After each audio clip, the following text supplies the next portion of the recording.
आज का दिन जम्मू कश्मीर के भविष्य की नींव रखने वाला है और कहीं ना कहीं इतिहास के पन्नों में 24 जून की तारीख दर्ज होने वाली, क्योंकि सर्वदलीय बैठक में तमाम बड़े नेता पहुंच चुके हैं दिल्ली और प्रधानमंत्री के आवास पर अभी बैठक का दौर जारी है। वहीं मीडिया से मुखातिब होते हुए किस तरह से डॉक्टर फारूक अब्दुल्ला ने ये साफ कर दिया है कि महबूबा मुफ्ती के जो पाकिस्तान वाला बयान है जिसमें वो पाकिस्तान का समर्थन करते हुए नजर आ रही हैं, उसको वो बिल्कुल भी यहाँ पर मानते नहीं हैं और किनारा कर रहे हैं उस बयान से। हमारे साथ अशोक जी, इनसे जानने की कोशिश करेंगे। अशोक जी, क्या लगता है कि गुप्कार डिक्लेरेशन जब मीटिंग करता है और बैठक करता है तब साथ है, लेकिन जब पाकिस्तान पर चर्चा होती है, पाकिस्तान के साथ बात करने की बात महबूबा मुफ्ती करती है, तब फारूक अब्दुल्ला कहते हैं कि ये व्यक्तिगत मामला है, व्यक्तिगत बयान है, मैं इससे सहमत नहीं हूँ। जब 7 लोग वहाँ इकट्ठे खड़े थे तब तो किसी ने नहीं कहा कि पाकिस्तान वाले स्टेटमेंट से हम किनारा करते हैं। तब तो जो 7 बंदे थे, तारिक अमी बोला, उसके बाद में फारूक अब्दुल्ला जी बोले, उसके बाद में वो अवामी नेशनल कॉन्फ्रेंस वाले बोले, किसी ने इन शब्दों का उच्चारण करा कि हम महबूबा मुफ्ती ने जो कहा है और उनकी प्रेजेंस के अंदर कहा है, हम इस सारे स्टेटमेंट से किनारा करते हैं। ये वही परिभाषा है। जम्मू के अंदर, कश्मीर के अंदर जब रहते हैं बोली कुछ और बोलते हैं और जब दिल्ली चले जाते हैं इनकी बोली बदल जाती है। इसका मतलब स्पष्ट है कि ये गुप्कार गैंग इकट्ठा नहीं है, ये गुप्कार गैंग अलग अलग है। और जब गैंग है और वो इसका नाम इकट्ठा नहीं है तो फिर ये दिखाने वाली बातें जो हैं, ये लोगों को ये पता ना हम सारी लीडरशिप इकट्ठी है, इसका मतलब ये बिल्कुल नहीं इकट्ठी है। अब दिल्ली के आकाओं को देखने का प्रयास करना होगा कि ये जो लेडी पाकिस्तान के विषय के अंदर बात कर रही है और इन सब से पूछा जाए कि क्या वो पाकिस्तान को पार्टी बनाने का प्रयास करना चाहते हैं या नहीं जी। इन सब से तभी इनको अंदर एंट्री दी जाए प्रधानमंत्री कार्यालय के अंदर। अगर ये नहीं मानते, इन सबको बाहर निकाला जाए दिल्ली से, क्योंकि कश्मीर के अंदर इनका स्टेटमेंट एक जैसा था। अब दिल्ली में आए तो इनकी बातें बदल गई। अब फारूक अब्दुल्ला ने कहना शुरू कर दिया, जब श्रीमान फारूक अब्दुल्ला भूतपूर्व मुख्यमंत्री जब उसी गुप्कार अलायंस के अंदर सबको प्रेस को संबोधित कर रहे थे, तब स्पष्ट क्यों नहीं करा?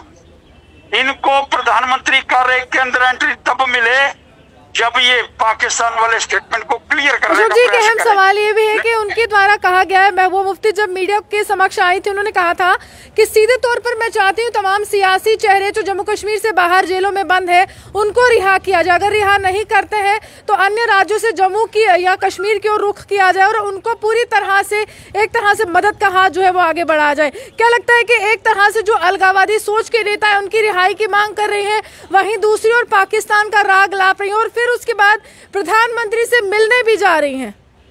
शबीर शाह जैसा इंसान जिसने इतने लोगों के विषय के अंदर क्या क्या कर्म किए हैं जी, जिसने सिक्योरिटी फोर्सेस के लोगों के साथ क्या बर्ताव करा, जिसने वहाँ पाकिस्तान से जो एड आई, जो पाकिस्तान से पैसे आई, वो शर्बीर शाह के माध्यम से बांटे जाते थे जी। अब इस विषय के ऊपर जब वो लोग पाकिस्तान का एक एजेंट बन करके काम कर रहे हैं, आज वो कहते हैं कि बड़े बीमार हैं। अरे उसने पूरे कश्मीर और जम्मू को बीमार कर दिया, इस बंदे ने हिंदुस्तान को बीमार कर दिया।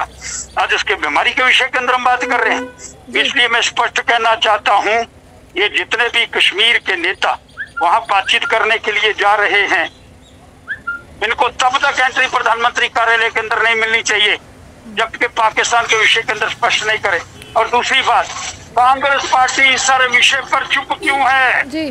कांग्रेस के नेता अपने मुखारबिंद से महबूबा मुफ्ती वाले स्टेटमेंट के ऊपर अपनी बात रखने का प्रयास क्यों नहीं कर रहे? जहाँ तक अशोक जी मैं आपको काटना चाहूंगी, जहाँ तक कांग्रेस का स्टैंड है तो कांग्रेस लगातार ये कहती रही कि हम गुप्कार डिक्लेरेशन का हिस्सा नहीं है, हम अलग राज्य चाहते हैं, धारा 370 की वापसी नहीं चाहते हैं। जब भी हम नेताओं से बात करते हैं वो लगातार कहते हैं कि राज्य का दर्द दे दीजिए आप, धारा 370 के पहले की स्थिति जो है समाप्ति के पहले वो नहीं चाहते हैं। तारिक अमी ने प्रेस कॉन्फ्रेंस में स्पष्ट कर दिया था कि जो हमारे हक है, हुकूक है, हमसे छीन लिए गए, हम उसी पर बात करेंगे। मुजफ्फर शाह ने भी इसी तरह से तर्क रखा। आपको लगता है कि एक बड़ा मौका जहां पर ये बात करनी थी प्रधानमंत्री से कि विकास किस तरह से करना है, तमाम योजनाएं केंद्र की तरफ से जो लागू नहीं हो पा रही हैं उसको कैसे लागू करना है, बल्कि यहाँ पर एक बार फिर से 370 का लाभ जो पूरे नेता है वो लाभ रहे हैं। इसका मतलब बड़ा स्पष्ट है, जो विकास के विषय के अंदर बात करनी थी उसको ठेस पहुंची है जी। इसका मतलब जो बातें हमको रिसीव होनी थी ये जम्मू कश्मीर के युवाओं के लिए स्कीमें थी, जो यहाँ के व्यक्तियों के लिए स्कीमें थी, यहाँ के गरीबों के लिए स्कीमें थी, जो वहाँ सर्वदलीय बैठक के अंदर तय होना था और जो उसको पतीला लगाने का प्रयास किया इन लोगों ने। इसलिए मैं स्पष्ट करना चाहता हूँ, जो लोग पाकिस्तान की बोली, डीडीसी का चुनाव कांग्रेस ने मिलकर के नहीं लड़ा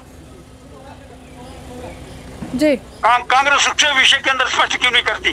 कांग्रेस ने क्या पीडीपी के साथ समझौता नहीं करा?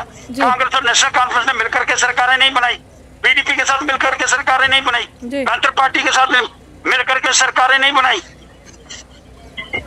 तो आज जो पैंथर पार्टी का नेता जो पिट्टा कराटे की जमानत कराता है, आज उससे किसी ने नहीं पूछा कि वो मिलिटेंट पिट्टा कराटे जिसकी बेल भीम सिंह ने कराई, आज वो किस तरह से प्रधानमंत्री कार्यालय के अंदर बैठ करके चर्चा करने का प्रयास कर रहा है? ये भी स्पष्ट होना चाहिए।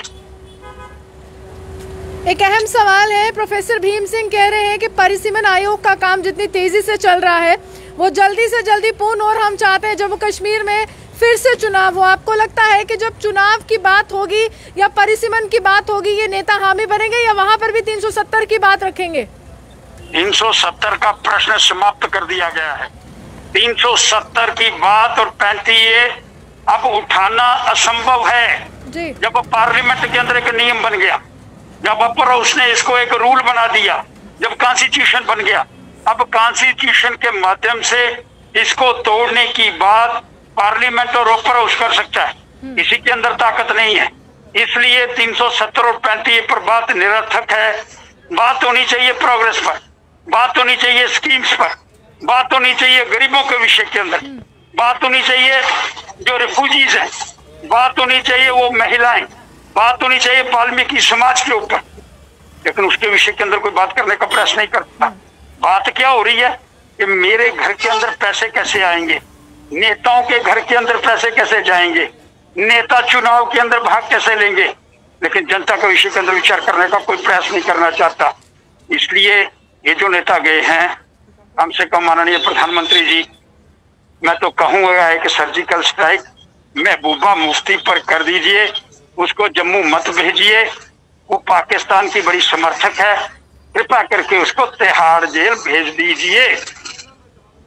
चले, शुक्रिया। साफ तौर पर अशोक गुप्ता जी हमारे साथ जुड़े थे। आज सुबह अशोक गुप्ता जी ने अपना गुस्सा जाहिर किया था, प्रदर्शन किया था, और उस समय भी ये कहा था कि एकमात्र उपाय जो तमाम नेता हैं जो इस तरह से देश के विरोध में सुर बुलंद करते हैं वो यही है कि सेंट्रल तिहाड़ जेल की सलाखें उनके लिए खोल दी जाए। लेकिन कहीं ना कहीं आज की बैठक बहुत अहम रहने वाली है। विकास का मुद्दा हो या फिर परिसीमन आयोग जिस तरह से काम अपना तेजी से कर रहा है, उसके बाद चुनाव है, क्योंकि चुनाव करना या करवाना बहुत महत्वपूर्ण रहता है और चुनाव में भागीदारी लेना भी महत्वपूर्ण रहता है।